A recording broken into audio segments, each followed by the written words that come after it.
ತಾಯ್ತನ ಇದು ಬಾಡಿಗೆ ತಾಯಂದಿರ ಕಥೆ ವಿಶೇಷ ಕಾರ್ಯಕ್ರಮಕ್ಕೆ ಮತ್ತೊಮ್ಮೆ ತಮಗೆಲ್ಲ ಸ್ವಾಗತ. ಇಲ್ಲಿ ತನಕ ಸಾಕಷ್ಟು ಚರ್ಚೆಯಾಗಿದೆ. ಈ ಮಕ್ಕಳು ಆಗ್ತಾ ಇವೆ ಅಂತ ಗೊತ್ತಾದಾಗ ಅದರ ಖುಷಿನೇ ಬೇರೆ. ಅಂದರೆ ತಾಯ್ತನಕ್ಕೆ ನಾನು ಕಾಲಿಟ್ಟೆ ಅಂತ ಗೊತ್ತಾದಾಗ ಆ ತಾಯಿ ಪಡುವಂಥ ಖುಷಿ ಮತ್ತು ಆನಂದ ಇದೆಯಲ್ಲ, ಅದನ್ನು ವರ್ಣಿಸಲಿಕ್ಕೆ ಸಾಧ್ಯನೇ ಇಲ್ಲ. ಬಹಳಷ್ಟು ಜನ ಸೆಲೆಬ್ರಿಟೀಸ್ ನಮ್ಮ ಜೊತೆ ಮಾತಾಡಿದ್ದಾರೆ. ಅದರಲ್ಲಿ ಮಾಲಾಶ್ರೀ ಮತ್ತು ಪವಿತ್ರ ಲೋಕೇಶ್ ಏನು ಹೇಳಿದ್ದಾರೆ ನೋಡೋಣ. ಆ ಮಗು ಹುಟ್ಟಿದ ತಕ್ಷಣ ಗಂಡನ ಮುಖದಲ್ಲಿ ಆ ನಗು ನೋಡ್ತೀವಲ್ಲ, ಆ ಒಂದು ಸಂತೋಷನೇ ಅದು ಬೇರೆ. ಆಮೇಲೆ ಆ ಮಗುನ ಬೆಳೆಸ್ಕೊಂಡು ಬರೋದು, ಪ್ರತಿಯೊಂದು ಈಚ್ ಆ್ಯಂಡ್ ಎವ್ರಿ ಮೂಮೆಂಟ್ ನಮಗೆ ಹೊಸದಾಗಿ ಅನಿಸುತ್ತೆ. And it's very beautiful moments of ಒಂದು ಪ್ರೆಗ್ನೆಂಟ್ ಇರುವಾಗ ಆ ಒಂದು ಕೇರಿಂಗು, ಊಟ ಏನು ತಿನ್ನಬೇಕು ಅದು, ಆಮೇಲೆ ಆ ಒಂದು ಡೆಲಿವರಿ ಆದಮೇಲೆ ಆ ಒಂದು ಕೇರಿಂಗು, ಮಕ್ಕಳ ಮೇಲೆ caring. This all very good experience, very sweet experience. ಒಂದು ಹೆಣ್ಣಾಗಿ ಉಟ್ಬಿಟ್ಟು ಇಂಥದ್ದೆಲ್ಲ ನಾವು ಎಕ್ಸ್ಪೀರಿಯನ್ಸ್ ಮಾಡಬೇಕು. Then only I can say it's you are a complete women ಅಂತ.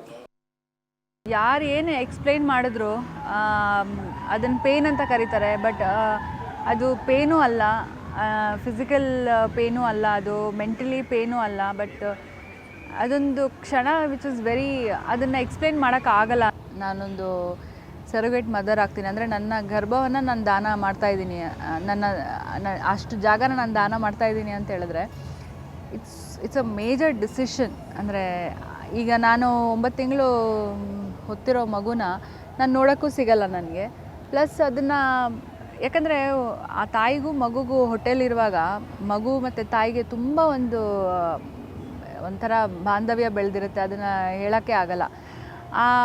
ಅದು ಬಾಂಧವ್ಯ ಬೆಳೀತಾ ಅದು ಆಚೆ ಬಂದಾಗ ನನಗೆ ನೋಡೋಕ್ಕೆ ಸಿಗಲ್ಲ ಅಂತ ಹೇಳಿದ್ರೆ it's a very bad feeling. ಅಂದರೆ ಒಂದು ಯಾವುದೋ ಒಂದು ಪಾರ್ಟ್ನೇ ನಾನು ನನ್ನ ಬಾಡಿಯಿಂದ ಕಿತ್ತಾಕಿ ಕೊಟ್ಟೋ ಒಂದು ಫೀಲಿಂಗ್ ಆಗುತ್ತೆ. ಸೊ ಆದರೂ ಒಂದು ಡಿಸಿಷನ್ ತೊಗೊಂಡು ನಾನು ಅದೊಂದು ಕೆಲಸ, ನನ್ನ ಪುಣ್ಯದ ಕೆಲಸ, ಅದು ಯಾರಿಗೋ ಮಕ್ಕಳಿಲ್ಲ ನಾನು ಮಾಡಿಕೊಡ್ತೀನಿ ಅಂತ ಹೇಳೋದಿದೆಯಲ್ಲ, ಅದು ದಟ್ಸ್ ಅ ಗ್ರೇಟ್ ಡಿಸಿಷನ್ ನನಗನ್ಸೋದು.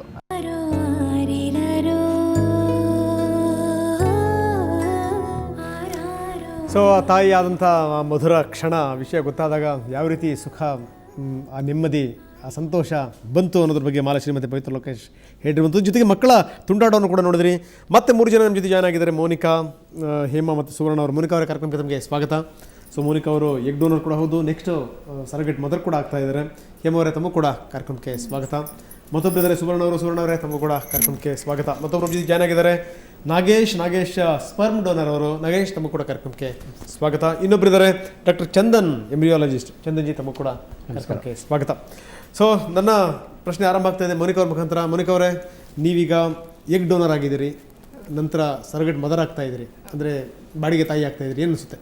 ಏನನ್ಸುತ್ತೆ ಅಂದರೆ, ನಾನು ಫಸ್ಟು ಇಲ್ಲಿಗೆ ಬಂದಿದ್ದು ಹೇಗೆ ಅಂದರೆ, ಹೀಗೆ ಟಿ ವಿ ಪ್ರೋಗ್ರಾಮ್ ನೋಡ್ತಾ ಇದ್ದೆ, ಯಾರೋ ಸೆಲೆಬ್ರಿಟಿ ಅವ್ರ ಫೀಲಿಂಗ್ನ ಹಂಚ್ಕೊಂಡ್ರು. ಅದು ನೋಡಿ ನಂಗೆ ತುಂಬ ಏನೋ, ನಾನು ಇದನ್ನು ಮಾಡಬೇಕು, ಸೆಲೆಬ್ರಿಟೀಸೇ ಇಷ್ಟು ಆನಂದ ಪಡ್ತಾರೆ, ನನಗೂ ಒಂದು ಮಗು ಇದೆ, ಲೈಕ್ ನಾನು ಎಗ್ ಡೊನೇಷನ್ ಮಾಡಬೇಕು ಅಂತ ಅಂದ್ಕೊಂಡೆ.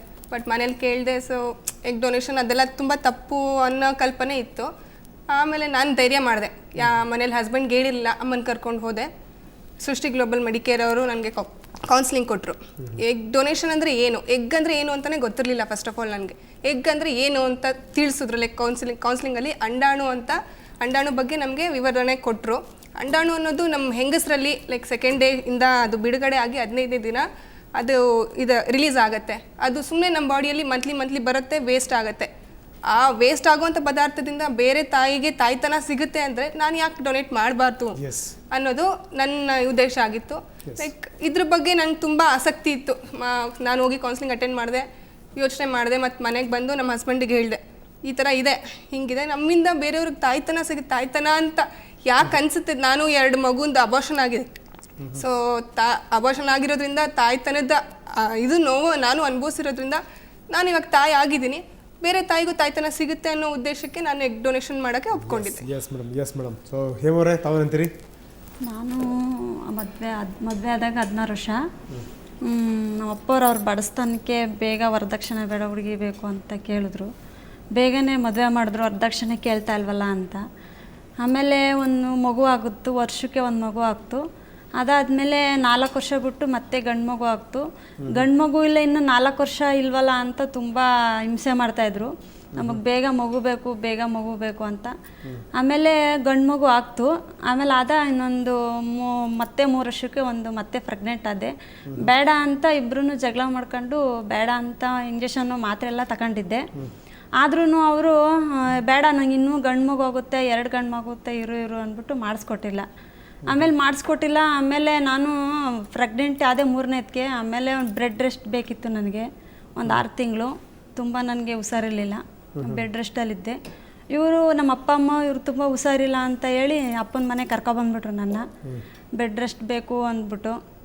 ಆಮೇಲೆ ಇವ್ರೇನು ಮಾಡಿದ್ರು, ನಾನು ಇವ್ರ ಕಡೆ ಗಮನ ಕೊಟ್ಟಿಲ್ಲ, ಅಪ್ಪನ ಮನೆ ಸೇರ್ಕೊಂಡೆ. ಇವ್ರೇನು ಮಾಡಿದ್ರು, ಇವಳು ನಾನು ನೋಡಲ್ಲ, ಸರಿಯಾಗಿ ಮಾಡಲ್ಲ, ಏನು ನಾನು ವಿಚಾರಿಸ್ಕೊಳ್ಳಲ್ಲ ಅಂಥೇಳಿ ಬೇರೆ ಹುಡುಗಿ ನೋಡ್ಕೊಂಡು ಅವರು ಹೊರ್ಟೋಗ್ಬಿಟ್ರು. ಗಂಡ ತೀರೋಗಿದ್ರು, ಅವ್ರು ನೋಡ್ಕೊಂಡು ಹೋಗ್ಬಿಟ್ರು. ಆಮೇಲೆ ಮತ್ತೆ 6 ತಿಂಗಳು ಬಿಟ್ಟು ನಾನು ಡೆಲಿವರಿ ಆಯಿತು.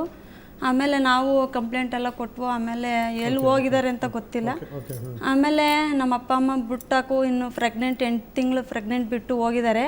ಅವ್ರ ಸುದ್ದಿ ನಿನಗೆ ಬೇಡ, ಬಿಟ್ಟಾಕ್ಬಿಡು ಅಂತ ನಮ್ಮ ಅಪ್ಪ ಅಮ್ಮ ಎಲ್ಲ ಹೇಳಿದ್ರು. ಅಲ್ಲ ಇಲ್ಲಿಗೆ ಹೇಗೆ ಬಂದ್ರಮ್ಮ ನೀವು? ನಾನು ಇಲ್ಲಿಗೆ ಬಂತು. ಆಮೇಲೆ ನಮ್ಮ ಚಿಕ್ಕಪ್ಪ ಬೆಂಗಳೂರಿಗೆ ಕರ್ಕೊಬಂದರು. ಕರ್ಕೊಬಂದು ನಾನು ಹೌಸ್ ಕೀಪಿಂಗ್ ಕೆಲಸ ಮಾಡ್ತಿದ್ದೆ ಸ್ಟಾರ್ಟಿಂಗು, ಸೋಫಾ ಸೀಟ್ ಶೋರೂಮಲ್ಲಿ. ಆಮೇಲೆ ಈಗ ಆರಾಮಾಗಿದ್ದೀರಾ ಇಲ್ಲಿ ಬಂದಮೇಲೆ? ಚೆನ್ನಾಗಿದ್ದೀವಿ. ಸೊ ತಾವು ತಾಯಿ ಆಗ್ತಾ ಇದ್ದೀರಿ? ತಾಯಿ ಆಗ್ತಾ ಇದ್ದೀನಿ. ಎಷ್ಟು ತಿಂಗಳೀಗ? 2.5 ತಿಂಗಳಾಗೈತೆ. ಏನು ಅನ್ಸುತ್ತೆ ಈ ಅನುಭವ ತಮಗೆ? ತುಂಬ ಖುಷಿ ಆಗ್ತೈತೆ. ತುಂಬ ಖುಷಿ ಆಗ್ತೈತೆ ಅನ್ನೋದಕ್ಕಿಂತ ನಮ್ಮ ಕಷ್ಟ ನಮಗೆ ದೊಡ್ಡದು. ಎತ್ಕೊಡತ್ತಿ ಯಾರು ಬನ್ನಿ ಸುಮ್ಗೆ ನಮ್ಮ ಮಕ್ಕಳಿಲ್ಲ ನಮ್ಗೊಂದು ಹೆಲ್ಪ್ ಮಾಡಿ ಎತ್ಕೊಡ್ರಿ ಅಂದ್ರೆ ಯಾರೂ ಬರಲ್ಲ. ನಮ್ಮ ಕಷ್ಟ ನೋಡ್ತಾರೆ ಅಂತಂದರೆ ಮಾತ್ರ ನಾವು ಯಾವುದಕ್ಕೂ ಕೈ ಹಾಕ್ತೀವಿ. ಇವಾಗ ನಮ್ಮ ಕಷ್ಟ ಒಂದು ಸ್ವಲ್ಪ ನಂಗೆ ತುಂಬ 2 ಸಲ ಎಗ್ ಡೊನೇಟ್ ಆಯಿತು. ಆಮೇಲೆ ಎಗ್ ಡೊನೇಟ್ ಆಗಿ ಮತ್ತೆ ಸರ್ಟಿಫಿಕೇಟ್ ಆಗಬೇಕು ಅಂದ್ಕೊಂಡಿದ್ದೆ. ಅದರಿಂದ ಯಾಕೋ ಅನುಮಾನ ಬಂತು ನನಗೆ. ನೋಡೋಣ 9 ತಿಂಗಳು ನೋಡ್ಕೊತಾರ ಹೆಂಗೆ ಏನು ಅಂತ. ಆಮೇಲೆ ಕೂತಿದ್ದೆ ಆಫೀಸಲ್ಲಿ. ಅವಾಗ ಯಾರೋ ಡೆಲಿವರಿ ಅಂದ್ರೆ ಈಗ ತಾವು ಸರ್ಟಿಫಿಕೇಟ್ ಮಾತ್ರ ಆಗಿರಿ ಹಾಗಾದ್ರೆ? ಎಸ್ ಸುವರ್ಣ, ತಾವೇನಂತೀರಿ ಸಂಕ್ಷಿಪ್ತವಾಗಿ? ನಾನು ಈ ಸಂಸ್ಥೆ ಮೊದಲು ನನಗೆ ತಿಳಿದಾಗ ನಾನು 9 ತಿಂಗಳು ಬಾಣ್ತಿ. ಆದರೆ ನನ್ನ ಮಗುಗೆ ಹಾಲು ಕುಡ್ಸೋದು ಬಿಟ್ಟು 6 ತಿಂಗಳಾಗಿತ್ತು. ನಾನು ಎಗ್ ಡೊನೇಟ್ ಅಂದರೆ ನನಗೇನು ಫಸ್ಟು ಗೊತ್ತಿರಲಿಲ್ಲ. ನಮಗೆ ಹೇಳ್ದವ್ರು ತಿಳಿಸ್ಕೊಟ್ಟಿದ್ರು. ಆದರೂ ನಾವು ಈ ಸಂಸ್ಥೆಗೆ ಬಂದಾಗ ಕ್ಲಿಯರಾಗಿ ಎಲ್ಲ ತಿಳಿಸ್ಕೊಟ್ರು. ನಮಗೂ ಒಂಥರ ಅನುಭವ ಆದಮೇಲೆ ನಾವು ಎಗ್ ಡೊನೇಟ್ ಮಾಡಿದ್ಮೇಲೆ ಒಂಥರ ಅನುಭವ ಆಯಿತು ನನಗೆ. ನಾಗೇಶ್, ತಾವೇನಂತೀರಿ ಸರ್? ನಮ್ಮ ಸ್ನೇಹಿತನಿಗೆ 2 ವರ್ಷದಿಂದ ಮಕ್ಕಳಿರಲಿಲ್ಲ. ಅವನಿಗೆ ಮನೇಲಿ ಇನ್ನೊಂದು ಮದುವೆ ಮಾಡೋಕ್ಕೆ ನೋಡ್ತಾಯಿದ್ರು. ನನಗೆ ಅನಿಸ್ತು, ಅವ್ನು ಬಂದು ಹೇಳ್ಕೊಂಡು ನೋಡಿ 2ನೇ ಮದುವೆ ಮಾಡ್ತಾಯಿದ್ದಾರೆ ನನಗೆ, ಏನು ಮಾಡೋದು ಈಗ ಫೋರ್ಸ್ ಮಾಡ್ತಾಯಿದ್ದಾರೆ ಅಂದ್ಬಿಟ್ಟು. ಅದೆಲ್ಲ ನನಗೆ ಗೊತ್ತಿಲ್ಲ, ಹೆಂಗೆ ಈಗ ಟೆಕ್ನಾಲಜಿ ತುಂಬ ಮುಂದುವರೆದಿದೆ. ಫಸ್ಟು ಅದೆಲ್ಲ ಒಂದು ಟೆಸ್ಟ್ ಮಾಡಿಸ್ಕೋ, ಅವು ಕ್ಲಿಯರಾಗಿ ಗೊತ್ತಾಗುತ್ತೆ ಯಾರು ಪ್ರಾಬ್ಲಮ್ ಇದೆ ಅಂತ ಹೇಳಿದೆ ನನಗೆ.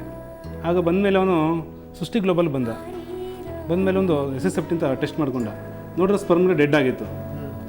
ಅವನಲ್ಲೇ ಪ್ರಾಬ್ಲಮ್ ಇದೆ. ವೈಫಲ್ಲೆಲ್ಲ ಎಗ್ಗೆಲ್ಲ ಚೆನ್ನಾಗಿ ಬಿಡುಗಡೆ ಆಗ್ತದೆ, ಚೆನ್ನಾಗಿದೆ. ಅವನಲ್ಲೇ ತುಂಬ ಪ್ರಾಬ್ಲಮ್ ಇತ್ತು. ಆಗ ಅವ್ನಿಗೆ ಹೇಳಿ, ನೋಡಪ್ಪ ಈ ಥರ ಪ್ರಾಬ್ಲಮ್ ಇದೆ, ಡಾಕ್ಟರ್ ಹೇಳಿದ್ರು ಒಂದು ಡೋನರ್ ಶಾಂಪ ನೋಡಿದ್ರೆ 100% ಆಗುತ್ತೆ ಅಂತ ಅಂದ್ಬಿಟ್ಟು.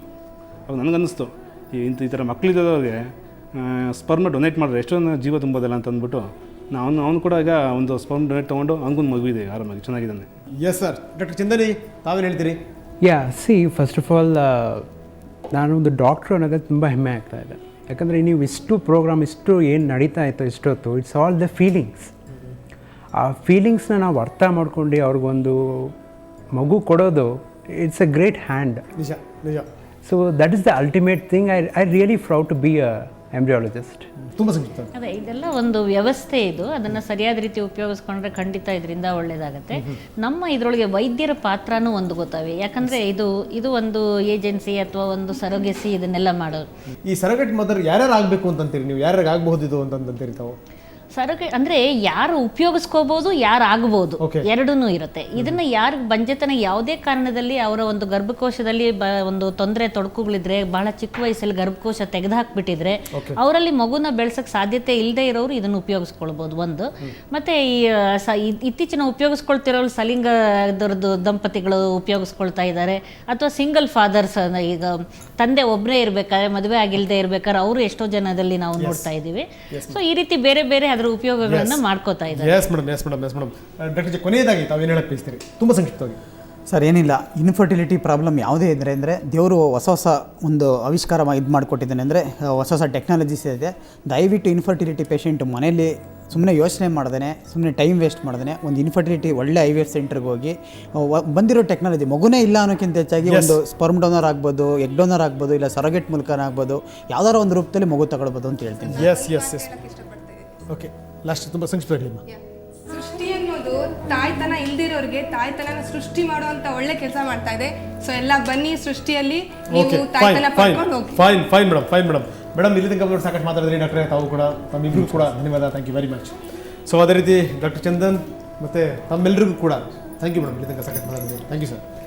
ಸೊ ಇದು ಯಾರಿಗೆ ಮಕ್ಕಳೆಲ್ಲರಿಗೊಂದು ದಾರಿದೀಪ ಆಗಬೇಕು, ಜೊತೆಗೆ ಅವ್ರಿಗೂ ಕೂಡ ಒಂದು ಬೆಳಕಿನ ಮಾರ್ಗ ಇದೆ ಅಂತ ತೋರಿಸುವಂಥ ಒಂದು ಪುಟ್ಟ ಪ್ರಯತ್ನ. ನೀವು ಕೂಡ ಪ್ರಯತ್ನ ಮಾಡಬಹುದು, ಅನುಮಾನಗಳು ಬೇಡ.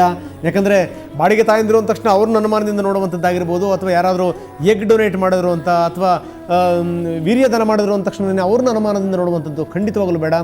ನಿಮ್ಮ ಏನು ಎಗ್ ಆಗಿರ್ಬೋದು, ನಿಮ್ಮ ವೀರ್ಯ ಆಗಿರ್ಬೋದು, ನಿಮ್ಮ ಅಂಡಾಣು ಮತ್ತು ವೀರ್ಯಾಣು ಅದನ್ನೇ ಬಳಸ್ಕೊಂಡು ಇವರು ಬೇರೆಯವರ ಹೊಟ್ಟೆನಲ್ಲಿ ಮಗುವನ್ನು ಬೆಳೆಸುವಂಥದ್ದು ನಿಜಕ್ಕೂ ಒಂದು ಅದ್ಭುತ ಕಾರ್ಯ. ಅಂಥದ್ದೊಂದು ದೊಡ್ಡ ಪ್ರಯತ್ನವನ್ನು ಇವರೆಲ್ಲರೂ ಸೇರ್ಕೊಂಡು ಮಾಡ್ತಾ ಇದ್ದಾರೆ. ಅವರ ಪ್ರಯತ್ನಕ್ಕೆ ಯಶಸ್ಸು ಸಿಗಲಿ, ಜೊತೆಗೆ ಯಾರಿಗೆ ಸಂತಾನ ಇಲ್ವೋ ಅವರ ಬಾಳಲ್ಲೂ ಕೂಡ ಇವ್ರ ಮುಖಾಂತರ ಬೆಳಕಾಗಲಿ ಅಂತ ಹಾರೈಸ್ತಾ ಈ ವಿಶೇಷ ಕಾರ್ಯಕ್ರಮ ಮುಗಿಸ್ತಾ ಇದ್ದೀನಿ. ನಮಸ್ಕಾರ, ಥ್ಯಾಂಕ್ ಯು ವೆರಿ ಮಚ್.